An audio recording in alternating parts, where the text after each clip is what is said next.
talking about straining for that logo on the side of your helmet and not the name on your back. Yes, sir. Because we know what it represents. It represents everybody here you see and everybody you can't that we've talked about. I'm here to strain with you, man. I swear to God, I'm here to strain with you. Let's go. Everything you got, strain with everything you got. Let's go. Bills on 3. 1, 2, 3. Bills.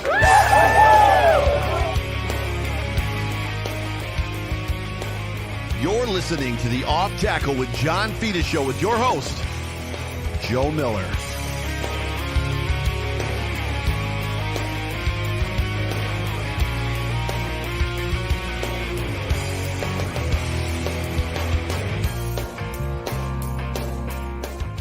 Well, what is going on, everybody? Welcome everybody into the Off Tackle with John Fina show, brought to you by Fina, Endel, and Elmer Eye Care on the Buffalo Rumblings Vidcast Network. My name is Joe Miller, also called The Voice at times. You can find me on Twitter at Joe Miller Wired, and that guy right over there is the one, the only, maybe not in the world, but the one for this show, John Fina. John, how are you? Victory Monday. The only reason I didn't wear the shirt is I think I left it in the laundry. You know, I haven't ever went laundry diving to pull out a shirt. Today would be the day. So many Victory Mondays that it's just dirty all the time. God, wouldn't it be great to have 17 of them for the regular season? For Josh Allen's number. That's right. And I always have to decide, like, what shirt am I going to wear on the show? So I brought this one out. I dig these 47 shirts. They're so deluxe. They're comfortable. Yeah, we would pimp and talk about the HO Edge type shirt thing, but they don't sponsor us. So they sponsor everybody on the planet but us. I tried to get us a sponsorship last year, and they're like, we already sponsor people on your network. It's like, all right. Oh, I didn't even hear it. You glitched. So whoever it was. I didn't say it out loud. But welcome everybody into the show. So good to have every single one of you here on the Off Tackle with John Fina show. Welcome to everybody who is jumping into the comment section. This is a podcast, a recording of a podcast. And if you want to get John's attention, please do us a favor, or ask him a question. Please do us a favor. Please super chat us, and we will read your question on the air. Please like, subscribe, whatever platform you are watching this live on now, or if you're listening to it in podcast form on Victory Tuesday, or Victory Wednesday, or Victory Thursday, Victory Friday, even maybe. If you get squirrely, please like, please subscribe, as John's making fun of me, and I don't really care because it was a good football game, and we got a lot of fun stuff to talk about. 2 weeks in a row where we're not going to have a whole lot of stuff to talk about that needs work. But before we get started, we should probably hear from our show sponsor. Yes, I agree. Let's hear. Let's hear. And brought to you by yours truly, Joe Miller. Nothing builds the thrill quite like seeing our Buffalo Bills march right down the field. Every pass, every play, and every touchdown. But for those of us who have to catch the action blurry, it's time to call Fina, Endel, and Elmer Eye Care and schedule a consultation. With Zeiss Smile technology, you can have your vision corrected in moments so you can get back to focusing on what's important. It's a quick, pain-free procedure with a world-class team, and you're back in the action. Visit us online at Fina.com and take our free self-evaluation test to see if you are eligible and schedule a consultation. Because here in Buffalo, we don't just watch the game, we live it. Fina, Endel, and Elmer Eye Care. We are focused on you.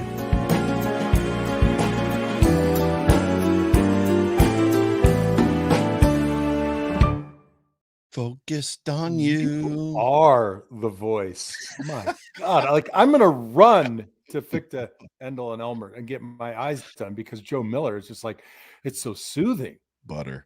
It's going to be like butter. Like just like the procedure, my voice is butter. Yeah, or vice versa. No, that ain't right. My voice is butter, just like the procedure. Isn't that how that should go? It should be that I don't know. Right, I stopped listening a while ago. It's so good to have you. So first things first. I know you said you watched my show or listened to my show this morning, the Overreaction Sports Show. I did. While I was working. Yeah, background noise. It's super thankful. But what is your take before we get to the Buffalo Bills stuff? And it's relevant because Miami's coming to Buffalo this week. What is your take on 70 points? You heard mine today. If you caught it, if you weren't on a call or in the middle of something. But what's your take on scoring 70 points in an NFL game? Where are you at on that? Well, it's hard to believe that Denver was that bad that Miami wasn't really trying, right? So if you're leaving them out there, I got to think you're trying to work on something that you want to implement in the weeks to come, Mm-hmm. and just see how it looks on film. And there's no better way than against a live defense. So that's one possibility. Number two, I don't know, maybe you're just trying to pump egos and get everybody feeling pretty good. Denver just isn't very good either. So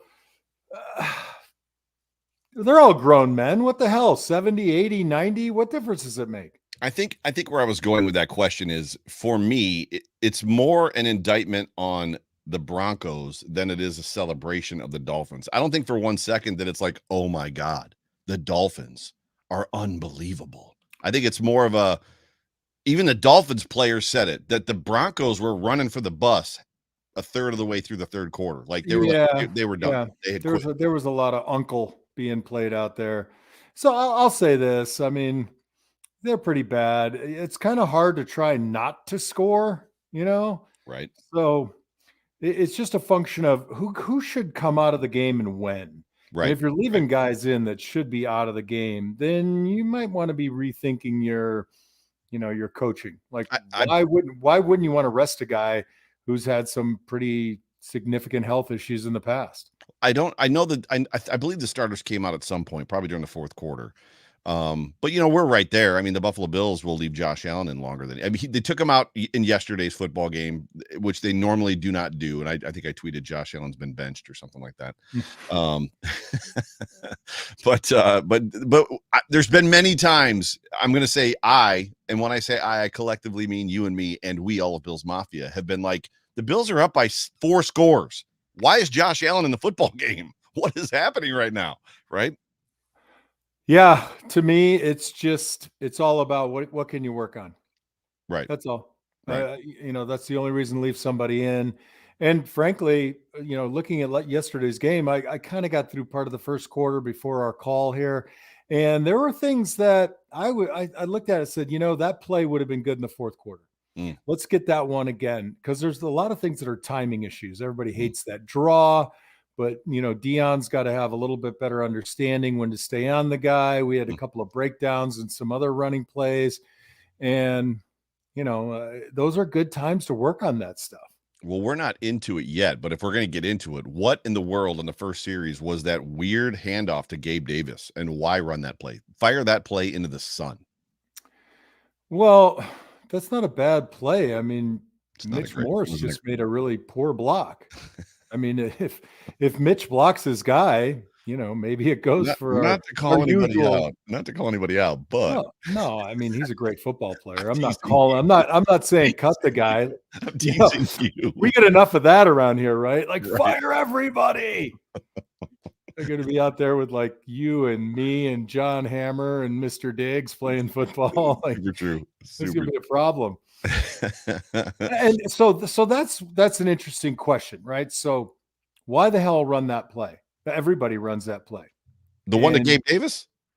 Yeah, that sort of he came from the slot and and got 2 steps in. He wasn't normally a jet sweep or a wide receiver sweep. He's screaming across the front of the line. It doesn't matter if it's short or long motion across the formation.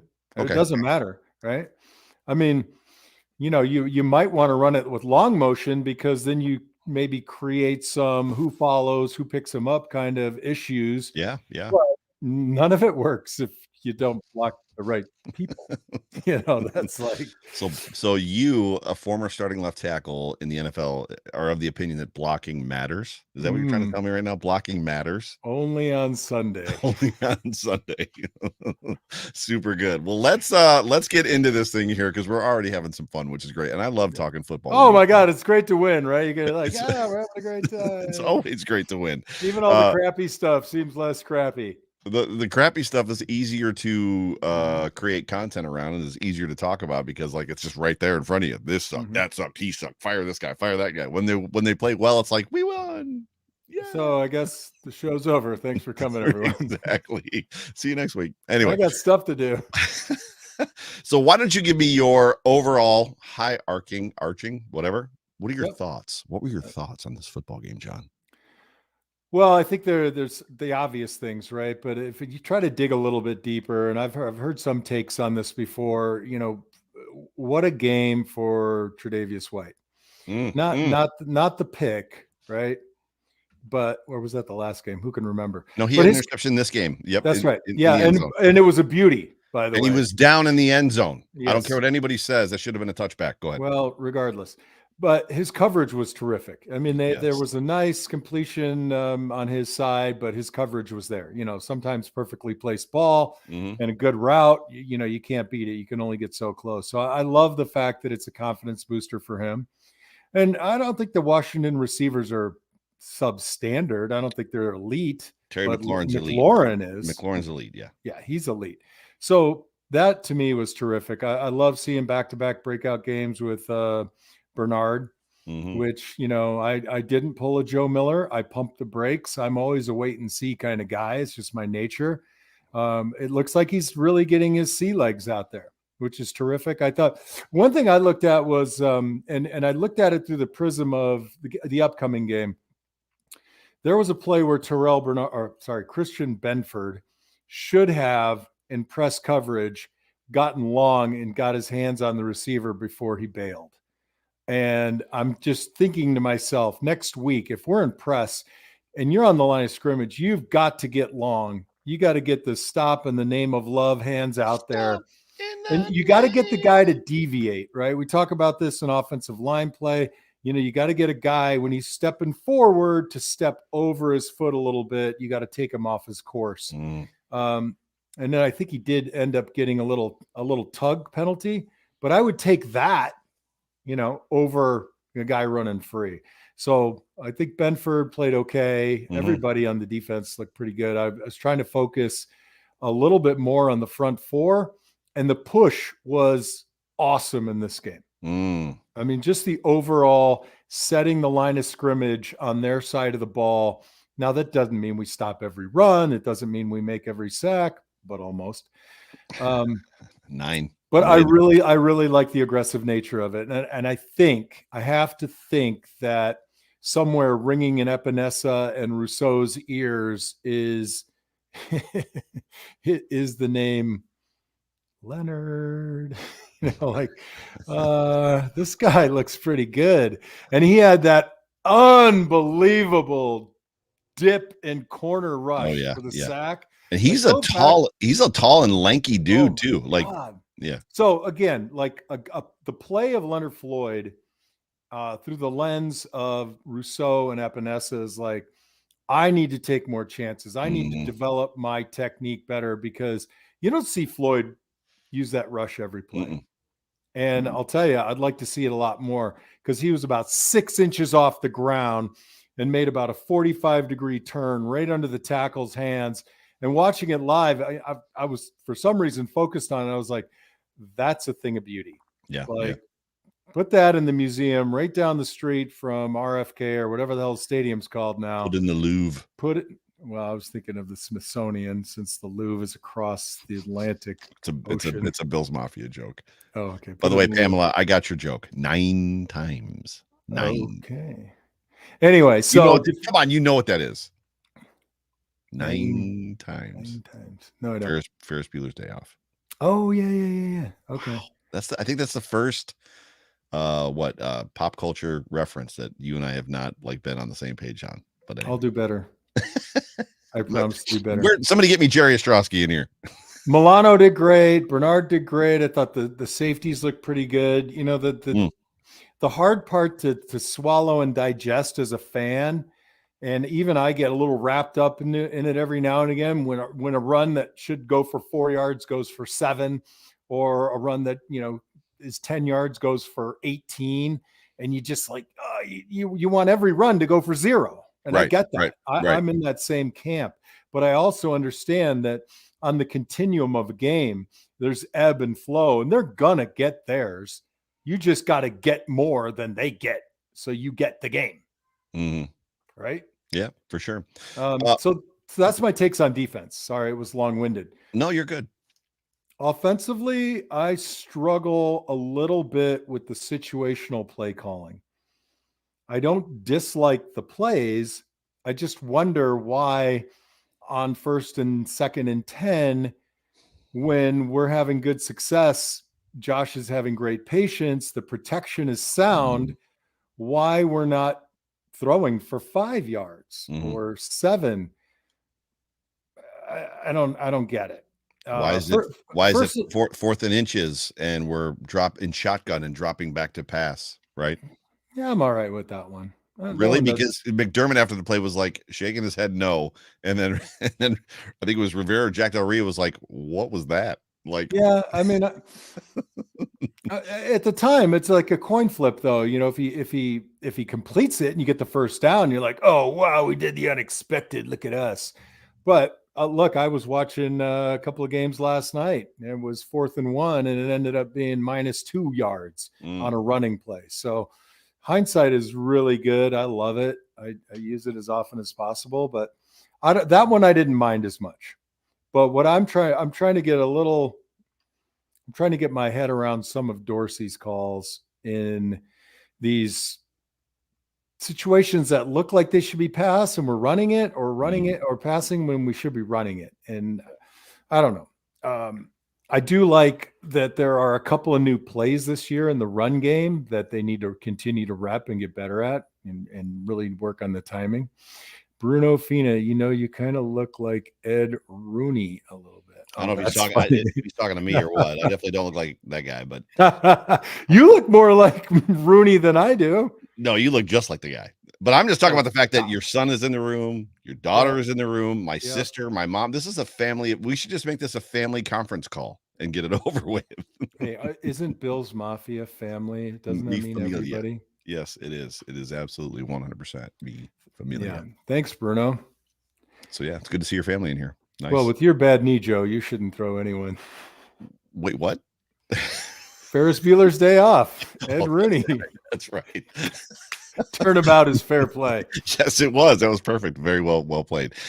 For me, this game was it's very how do I want to say it? Because it's like, for all intents and purposes, you go to games clearly to experience the game, to experience the event, to experience the environment, to do all of that stuff. Now, everybody in some shape, form, or fashion is a an amalgamation of what their learned behavior is. For me, I'm a sit up in the air kind of guy, right above the game, and like to look down and see the entire field because I just prefer to see all the players and see if it's a first down versus standing on the sideline or standing like low down, like super close and like staring at the Jumbotron and not really being able to see anything. I said on my show today. So actually, before I say that, I heard that part. Yes, I got the opportunity, and it was an amazing opportunity to sit literally row 1. I think I was on the 10-yard line. I was showing Beth today, like, there I am. Like, is it like blurry across the TV screen? You can see my 17 jersey. Yeah. I was like, that's me right there. That blurry guy right there. It was an amazing experience. I made memories and had a great time with friends that like I otherwise normally don't get the opportunity to make, right? It was a once in a lifetime sort of like situation opportunity. But at the same time, when I watched the game, I said this on my show, this is the part, like from where I sit, football, the NFL is a finely orchestrated ballet when you're above it, like the motions and like what guys are doing and like the finesse, and they're not enormous monsters from where I sit. Like you can see them and they're close. I could read the back of their jerseys and all that stuff, but they're not enormous. When you get that close to the field and you played, and you've been on chaos. Yes, but it's legitimate chaos with gigantic, like barbarian warriors. Indecipherable chaos. Yes. Like there's so many moving parts unless you have the proper angle. You really, like, when you're in that situation on the sideline, for example, when you're coaching, you've really got number one, if you know the play call and you know where to look, it's going to help a lot. But being in the situation you're in, it's almost impossible. I left my headset and my earpiece at home, so I understand that I wasn't getting the play calls, and that's just bad planning, bad packing. I mean, I'll text Beth and just tell her she's got to match up your outfits like Janine does for Daryl, and make sure that you get the check. Is Joe wearing the right outfit? But overall, the game, so that's the experience was amazing for me. But the game itself, I think where I would leave this is 2 weeks in a row. The Jets game probably too, where everybody was like, we're going to curb stomp these guys. We're going to dog walk the Commanders, just like people thought with the Raiders game. And I was very much well, let's see, right? Because not that I don't have faith in this football team, but after a couple games last year, specifically the last game that the Bills left me with against the Cincinnati Bengals in the playoffs, there was an aspect of like, I'm not sure what to expect. They've got good players over there on the other side of the field. They get paid too. You say it all the time. Those guys get paid. That's right. And then after the game, and we throttle somebody, we dog walk them or curb stomp them. It's like, I don't even know what you were worried about. Yeah, of course. The Cowboys yesterday got throttled by the Cardinals, who are supposedly tanking. The Cardinals are supposed to be tanking. The Cowboys got laid to waste by them. Yeah, they're all on the plane, like looking at each other like, dude, it wasn't me, it was you. It wasn't me, it was you. So here's a funny thing in keeping with what you're talking about. My guilty pleasure is to go on LaShawn Germain's, the Warlocks, Spaces post-game and listen and lurk and just hear people. And there's some really great takes, but the entertainment level is 11. Mm-hmm. I mean, it's off the charts. So I'm like you, Joe, like cautiously optimistic, right? But right. I love that people talk smack and talk shit, all week long. And then the other team is talking smack, and somehow they find each other on social media and just go back and forth. And then I had just a great time listening to some of those Spaces today. And they're always like, do you want the mic? And I'm like, nope. I'm just here to lurk and listen. I'm just here to pass the time as I work on emails. That's right. That's incredibly entertaining. But what does always come true is there is a lot of hindsight, or there is a lot of I told you so's, right? Mm-hmm. So I'm not one to pick a fight before a game. I want to fight during the game. Right. Which we did particularly well yesterday. And I going back to individual performances across the offensive line, I think Deion Dawkins is playing really well right now, but that doesn't mean Chase Young doesn't come underneath him on a play. Right. He's taken this deep square set, which I appreciate, but it's all about timing and putting on the brakes. I'm looking at the set. I'm like, great set, but he's drifting, and Chase Young's underneath him. Mm-hmm. I mean, it happens to every tackle, right? A guy you got to maintain those relationships. And I'm not talking about, like you and me, or I'm talking about distance, right? So it's all about tracking a guy's movements. But by and large, he had a terrific game. McGovern and Osiris Torrance were great. Mm-hmm. I saw Spencer Smith do some really Brown. I saw Spencer Brown make some really nice exchanges. The tight ends I didn't think really appeared much in the game, but I mean, Diggs was on point. Gabe Davis was on point. The ball was distributed nicely. The swing passes that you and I talk about, the kind of modified run game stuff, the nice one. I particularly loved, although it didn't work out, James Cook. Right over the middle. Josh was dumping it to him, and it got batted down. But I was like, that's the kind of stuff that outlet.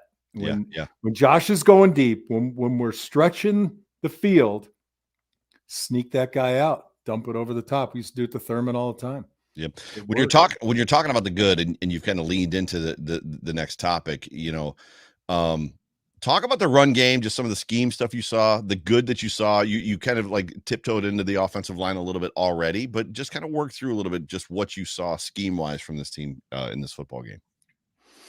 Well, I thought it was a decent blend of zone and angle, if you will. Listen, this guy James Cook can make you look good. Oh yeah. His jump cuts a yard deep in the backfield, and his ability to get to high speed once he lands, it's really nice. I mean, slicker than snot on a doorknob, as one of my coaches would have said. So I think that's helping a lot, and that kind of confidence helps Dorsey call more runs. You can forgive a little bit, like we say, those are good football players up front for Washington, right? We talk about an embarrassment of riches all the time. And, you just can't whiff. If you can get on guys, and either if you're on half a man, 3/4, or a whole man, if you can maintain a little bit of leverage, James Cook is going to get free. And he had some really nice runs. Now, the first series of the game, they should have, or the first play of the game, they should have handed the ball off, but instead we threw that swing out in space. But if you go back and look, I mean, Joe Miller and John Fina could have pinky promised our way through that hole. It was so big. I don't know if it was a design throw or it was an RPO, but it should have been a give. And then on the very next play, we just, we missed a block. And that all that stuff builds, and that scares OCs out of stuff. So it's always a work in progress. There's 5 offensive linemen. There are always going to be 5 defensive linemen, and everybody's got to get 3/4 of a man and maintain leverage. And it's easier said than done. Yeah. The good for me in this football game is going to be the obvious, right? It's just, we opened the show a little bit. You did, talking about Terrell Bernard, and I don't know what to make of him yet. I like what I see. I've had a lot of conversations on social media back and forth, not bad back and forth, just good people asking me questions and whatever, yada, yada, just about, my thoughts. And to me, it's like, wait and see. Let's wait and see. Nobody's game planning for Terrell Bernard yet, probably until this week, right? This week is the week where it's going to be, that guy might be a problem. We might want to try to eliminate that guy a little bit. So I appreciate what you're saying, but I don't think that you're really game planning for, 4-2 linebacker. Now, you will game plan for a 3 technique, 1 technique, and an end. But you're really got a guy in space. You're not really game planning for him. I mean, your pin and pull plays are going to be the same. You're either combination blocking to the guy or you're leading on the guy. Is with respect to coverage, I don't know how maybe you try to confuse him, but I don't think you game plan for a guy off the ball like that, who's not, like a Greg Lloyd. If any of you are old enough to remember that name, who can play back in space and then walk up to the end of the line. Jason Taylor did it a lot at Miami when they ran that 3-3 and moved him around. I don't think you're going to see game planning for Bernard. Brian Bowers, my guy, Double B, asks, why would you game plan for a first-year starting linebacker? Well, he had an interception, 2 sacks, a fumble recovery, and a bunch of tackles yesterday. So that's a guy, as much as I appreciate what you're saying, Luke Kuechly was a guy that was a linebacker, an off-the-ball linebacker in a 4-2 nickel defense ran by Sean McDermott in Carolina. And you better believe people game planned for Luke Kuechly. People are game planning for Matt Milano as well. There's an aspect. Matt Milano was pretty quiet in this football game. Solid, not flashy, but solid. Right, not flashy, but solid. But it wasn't the typical. It wasn't what we saw in the Jets game where he was all over the football field, right? Yeah, but his A-gap blitz, Bernard's A-gap blitz, that's just a function of an error. It could have been Matt Milano. If Matt Milano were in that space at that moment running that same blitz, Matt Milano makes that sack as well. Yeah, for sure. Now, he might not make that interception. I don't know what his ups are like. The good news is, to your point about him in coverage, is that, you're talking about a guy that, and we saw it, and they did a good job of highlighting it on the game film, that he didn't necessarily get lost in coverage. He didn't get fooled. He was where he was supposed to be. I think Eric Turner from Cover One showed a couple things where he was passing off receivers and tight ends to like the next guy in the zone. So there's a lot to be said for that, as far as his ability and capability there, potentially being better than the guy that he replaced, as good as Tremaine was in coverage. I mean, we all know Bernard is a converted safety, I believe, right? He's an oversized converted safety from college. So this is kind of wheelhouse work for him. Now, let's just be patient and see what happens and see where it goes. I hope he becomes the greatest linebacker.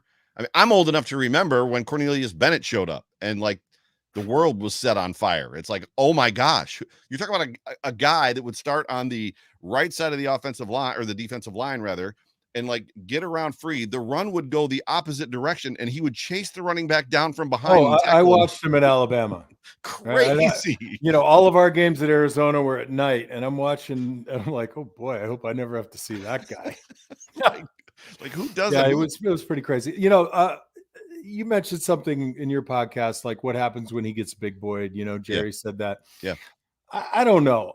And Jerry did not say that about Terrell Bernard. Jerry just said that about our defense in general. Our defense has the ability to be big boyed at times.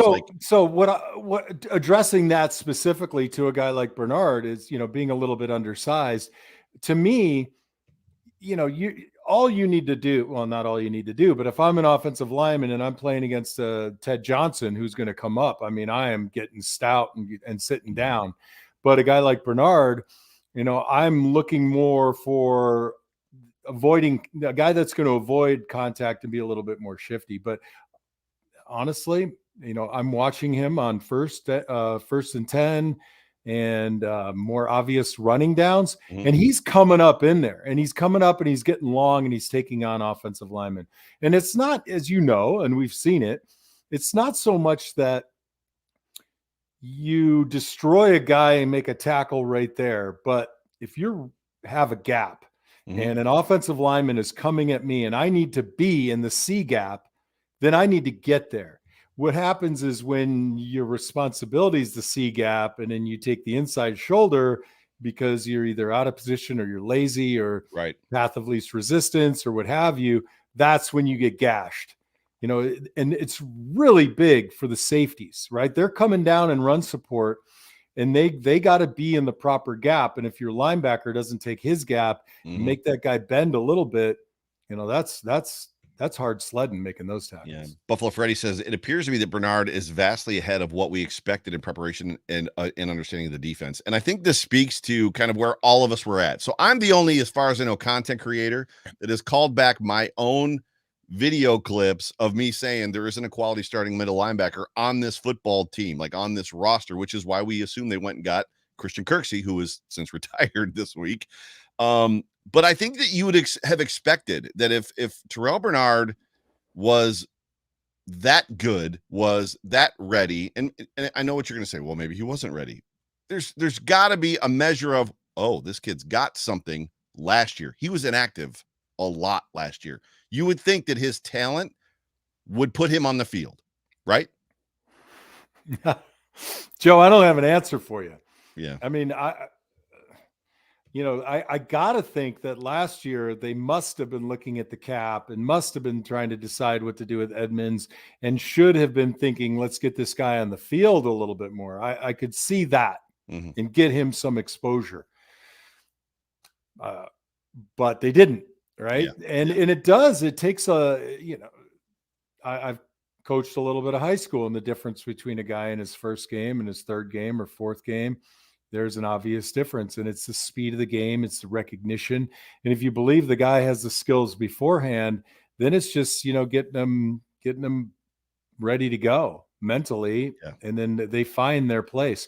And I agree with you. I mean, we can't say he's arrived. We can't say he's going to the Pro Bowl. But what I would like to see is that remaining consistency of, okay, I've got this guy, but I've really got this area. So if he's coming across, I need to have an understanding of who's in the flat over there. If I'm in the middle of the field, am I passing this guy off? And then am I floating back over here? And those it's easy for us to watch in slow-mo, but it happens like that on the field. Chaos. And it all goes back to preparation. It all goes back to chaos. Matt Bynum, editor-in-chief of Buffalo Rumblings. This is a wonderful point. So McDermott said no one is surprised about Bernard. But then why would they have signed Kirksey if not concerned for Bernard's unknown reality? That is a wildly accurate post. If the Bills were not surprised or are not surprised, they don't go into week one going, hey, Christian, why don't you sign over here? Like, there's an aspect of them going, you know what, they even said in the presser, as soon as he's up to speed, he's going to play. He's on the practice squad right now. As soon as he's got the playbook down, he's going to dress, he's going to play. And then what happens? Bernard shows up and is playing like a man with his hair on fire, playing like Matt Milano. Well, I appreciate the question, but what I want to know is, if you have areas on your roster that you want to bolster, and there's a guy on the street, say you're looking at linebackers, offensive line, and wide receiver, and the available guys in your price range on the street don't match, your needs specifically, you're going to take the best one for the value for that position, right? So why not sign him? I mean, that's my foil to that. The guys on the street, sign him. This is a position of need. We don't want to sign that offensive lineman because he's not as good at offensive line as Kirksey is at linebackering. We'll never know. Well, we'll never know, but that to me explains the thought process. Yeah. I think there's a measure of insurance in the Kirksey signing as well. You're putting a kid on the field that was inactive most of the he couldn't even beat out the backups to get a jersey on Sunday to go in, right, in scrub time or to play special teams or whatever. You can't tell me he wasn't unknown. He didn't play in the preseason, John. He didn't play the preseason at all. They got no view of him on the football field playing in Tremaine Edmonds' spot, the glue to this defense for the last 5 years. They had no video of him at all doing that job. You can't tell me Kirksey wasn't insurance. I'm not saying he wasn't, but my point. I love it. It's a great conversation. I love it. I'm not saying he wasn't insurance. Like, they didn't know. They bring a guy in. There's nothing wrong with that. I mean, look, they bring guys in all the time. They try to push other people all the time, right? All the time. All the time. Yep. And you could say, we believe this is the guy. We see the skills. We see what he does in the meeting rooms and his preparation. We're good with this guy. The one thing he doesn't have is experience. Shame on us for not getting him that last year. But until we know what we have, let's have some insurance. Yeah. I loved as well. But again, there's enough unknowns at our linebacker position that they could sign Kirksey and Miller and Fina and load it up, right? Oh, I ain't gonna make it far. Well, I ain't passing the physical. I'm not passing the physical, bro. I can get 225 up a whole bunch of times, but I ain't passing that physical. It's just not happening. I also loved what I saw from Trey. You talked about Trey. Trey has done a great job this season. I mean, he's been glued to the number one wide receiver, which is not something we've necessarily seen him do. And it's worked out pretty well for the Buffalo Bills and for him. It was great to see him get a pick. The game as a whole, we could spend an hour and a half talking about the good from this football game. I loved the throw that Josh Allen made to Gabe Davis. It was a picturesque Josh Allen throw, drifting to his right, throws back across the field to the corner, like the corner of the end zone, the left side of the end zone, which is a throw that very few quarterbacks can even make. There was a lot to love and like about this football game. We're going to get to talk about what's next and our next expectations. Before we do that, let's real quick just kind of hit maybe what needs work. I don't know that I have anything necessarily. Like, for me, from where I sat and the game film that I watched, it's element. I'm not going to sit here and them, but all right. I mean, I'll touch on that. Whatever game plan they have with the Dolphins, if it includes some press coverage, they better work their asses off this week on that. They don't. What? They don't press the Dolphins. I think you'll see a little bit of mix of it. But did we talk about this last week, you and me? Or did I talk about it with Sturls? It's probably Sturls. No, and I get that they don't, right? But they're gonna. I don't get it. Well, no, I'm not saying I get it and I'm okay with it. I'm saying that I realize they don't do it. Look at yesterday's Dolphins game. I know the very first touchdown that Tua threw to Tyreek Hill. He's behind the entire defense. The Buffalo Bills had this fear, and maybe it was a Leslie Frazier thing, and maybe we're going to see something different from Sean McDermott this week. They've got this fear that, and I think they've even said it, well, if you step up and you press them and they beat you, then they're behind you. Well, I've got news for you. They're getting behind you anyway. So why not use the 5-yard chuck rule and throw their beat keisters on the ground? Like, disrupt the timing for Tua, at least to make him run around you. Do something. Because he's going to run by you anyway. I'm on your side. When I say I get it, I'm saying I get that that's their identity and they don't do it. Do I agree with it? No. I'm more in your camp. Mm-hmm. The work. Okay, so that little comment from me got you all hot and excited. So can I continue? Yes. I'll mute my microphone. I'm sorry. Yeah, you better mute that microphone. You're always talking over me, Joe. Oh, whatever. Look, they still have work to do on the running game. I mean, they still have a lot of. They're going to decide what they think is going to work best against a very good Dolphins front six, in my opinion. I mean, maybe not flashy guys so much, but very hardworking fellas up there. Mm-hmm. So they need to get cleaner on the run blocking. All right, no more missed assignments. Balance on your footwork, 6-inch steps, as I always say. They need to be really keen on this idea, and maybe part of the mental work.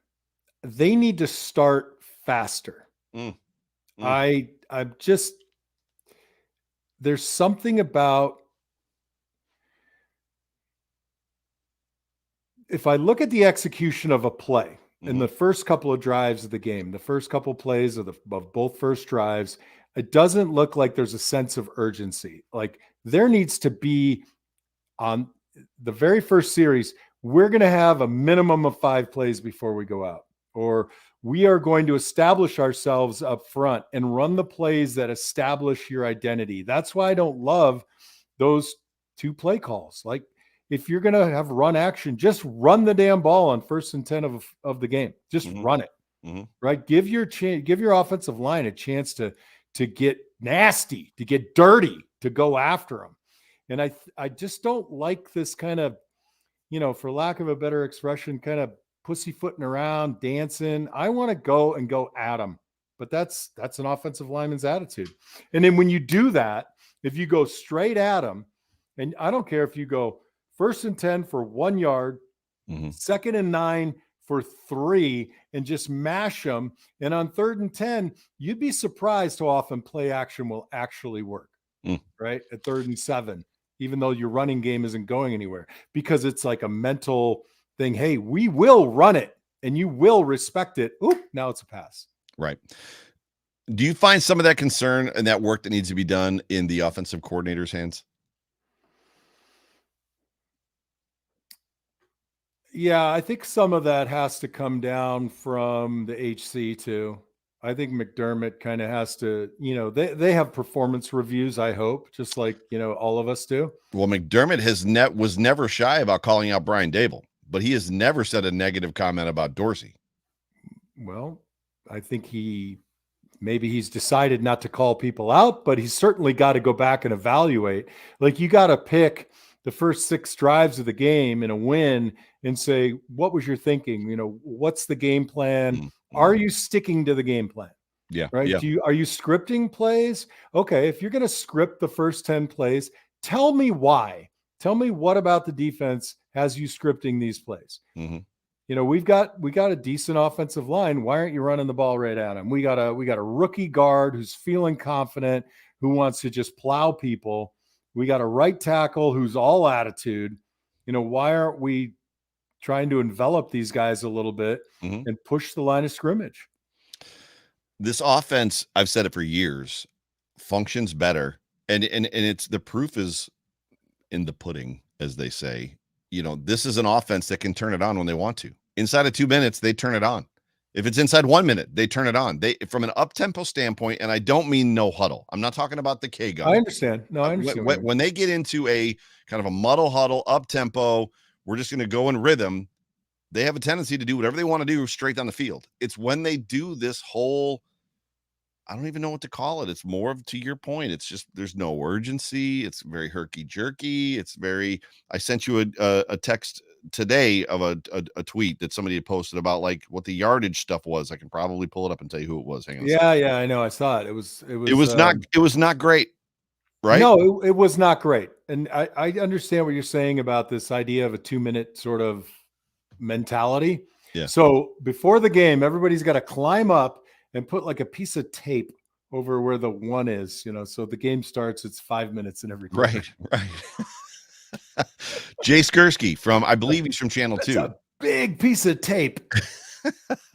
He said the Bills ran 15 offensive plays on first down in the first half Sunday against Washington. Here's how many yards those plays produced. To your point, -1, -2, 11, 0, 0, 0. 35-yard touchdown to Gabe Davis. 2, 3, 2, 1, 9, 4, 0. Not great. Let me address the philosophy behind the plays. I think if you went back and looked at it, I would say probably half of the unsuccessful plays were not forward moving plays. And that's my argument, right? A draw is all about gaps and openings, and they don't always work when defensive guys don't go where you hope they go. And then you've got the swing out there, and then you're running a receiver across the formation who's going parallel to the line. In the early part of a game, I want to go this way. I want to take my guy and I want to put him in the linebacker's lap. That's what gets offensive lineman juices running. And it's the OC saying, I believe in you guys. And it's not about, they're so much bigger. You know, the amount of strength and weight between this guy and that guy doesn't equate, right? It's not a mathematical equation. Right. You could take guys and just exert your will, cover them up, and then a guy like James Cook, all of our running backs, really. I mean, they're all pretty nice. Really good. As soon as you get into the line and you're locked up on a guy and the running back can only see your offensive line number, by the time he gets even with you, he's got 3 yards. If everybody's got a hat on a hat. But if you're running across the formation or you're throwing it out in space and you're expecting, the DB to fill outside or fill inside, and the receiver who's out there with them, to make a block like an offensive lineman, you're kind of whistling past the graveyard. I got nothing for that one. That was good. Whistling past the graveyard. That was a good one. I didn't invent it. You heard I know you didn't, but it was good. So moving into a conversation about our next expectation. So the Miami Dolphins are headed into Buffalo, and I would say that I would prefer them to be here in the wintertime, but they hung 32 points on us last year in the snow. Well, what ended up being in the snow at the end of the game. Right. I'm not necessarily sure that they're afraid of the weather. So we'll just say that. So when you look at what's going to be coming into Buffalo, 70 points, there's an aspect of like, oh my God, right?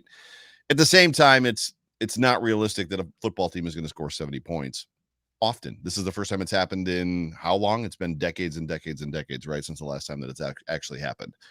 I don't find ourselves in a situation where the Buffalo Bills are going to lay down quite like the Denver Broncos did in that football game. But at the same time, Tyreek Hill, Jalen Waddle, and Tua have provided a measure of difficulty for the Buffalo Bills recently, right? Josh Allen has his way with that defense, generally speaking. Generally, Josh doesn't have a problem with that defense. However, offensively, this is going to be a boat race, right?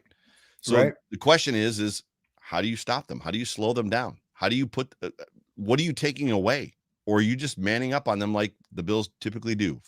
Nickel 4-2, we're going to put our defense out there, let them play some football.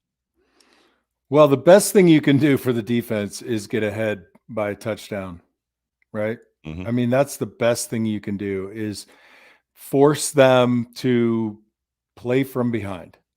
And going back to what I said earlier, Josh Allen is not a rookie quarterback. You don't need to take the first snap of the game and throw it out 3 yards behind the line of scrimmage.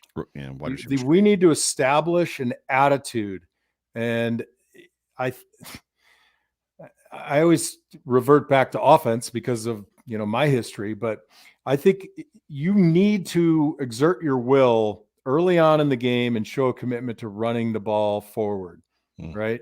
And if you are going to have success, we need sustained drives, because I believe, if we can limit the amount of time that they have, we're going to be a lot better off. Get ahead and have 7 to 8 play drives every time.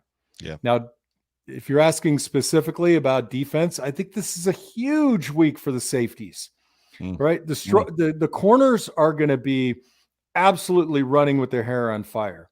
it's going to be all about what the safeties read and how they react.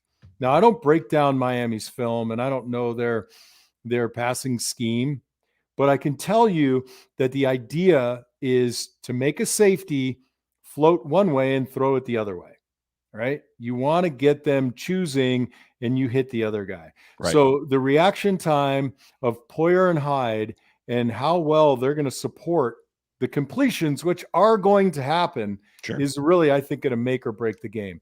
I don't think these, throws crossing over the middle in front of Taron Johnson or Bernard or Milano are really the big risk in this game. I think it's all about how the safeties come up and support on the outside. Yeah. So it's weird to me to hear you say that the answer is to dictate on this game. Basically, limit possessions, hold the football, run it, keep the clock going, and limit Miami's possessions.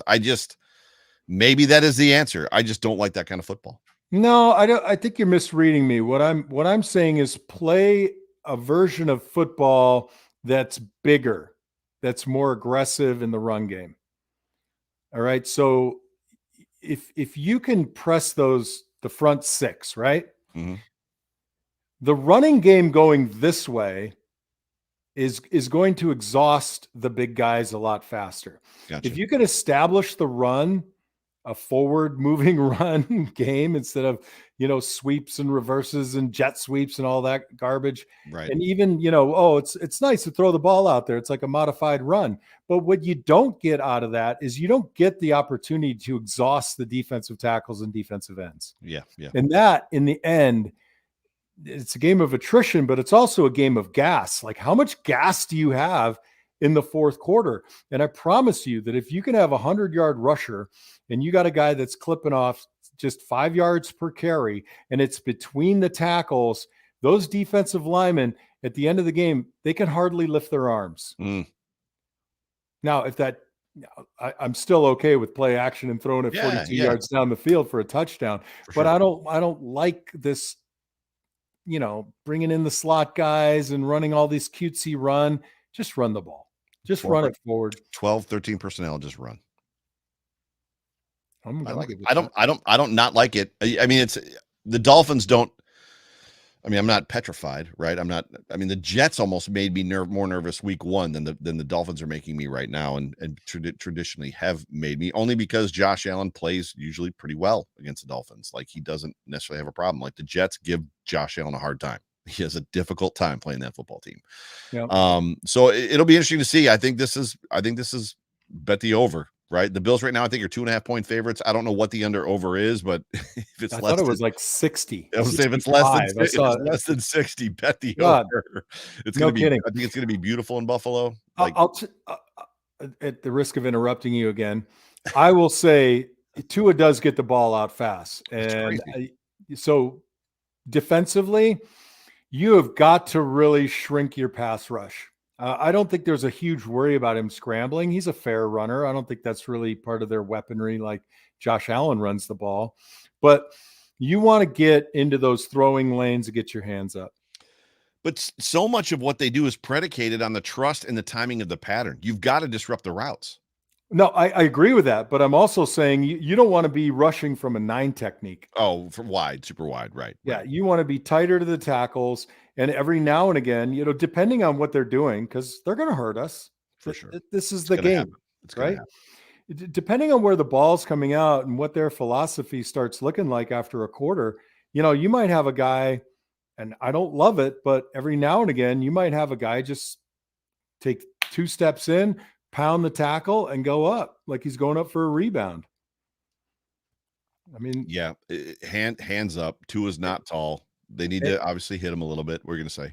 Right. And if you're not pressing on the outside, then you're not getting him to hold the ball. So a long rush around the top doesn't quite get there. So mix it up a little bit. Mix a little push and jump. They've had success with Milano streaking through the middle of the line, right? So that's actually how he hit him last year, which the Dolphins fans feel. Hey, Joe. Yeah. There's a lot of women on this podcast, and if you say Milano streaking again, we might get a call from the FCC. I'm not going to go there. I'll just, yeah. John, this has been a fantastic show. This has been a fun conversation. Thank you. I've enjoyed hosting you. You do a great job. We're going to rename this to the No Tackle with Joe Miller show. It's been fun. Look, there's a million ways to dissect a game. There's a million ways to game plan. Everybody is a little sphincter tight coming up for this week because Miami is good now. Yeah. I mean, that's just the way it is, right? Yeah. We don't think as much about New England anymore, but Miami is the New England of 7-8 years ago. Right. And you know what? I think it bodes well for the division. The higher the competition is for us, the longer we can get through it with W's and stay healthy. Hopefully, the better we do in the playoffs. Super, super good. Were those your final thoughts? Because those were good final thoughts. Well, then, yes. If I'm grading on a curve. Ladies and gentlemen, you've been tuned into the Off Tackle with John Fina show, brought to you by Ficta, Endel, and Elmer Eye Care on the Buffalo Rumblings Vidcast Network. My name is Joe Miller. That's John Fina. Tomorrow? Code of Conduct, I think. There's a bunch of shows. Wednesday, Hump Day Hotline, Line to Gang. Got a lot of good stuff coming up this week for you. John, anything? Any final words? Anything? Go Bills. I just, I'm getting excited right now. Go Bills. Go Bills. We'll talk to you guys later. See you.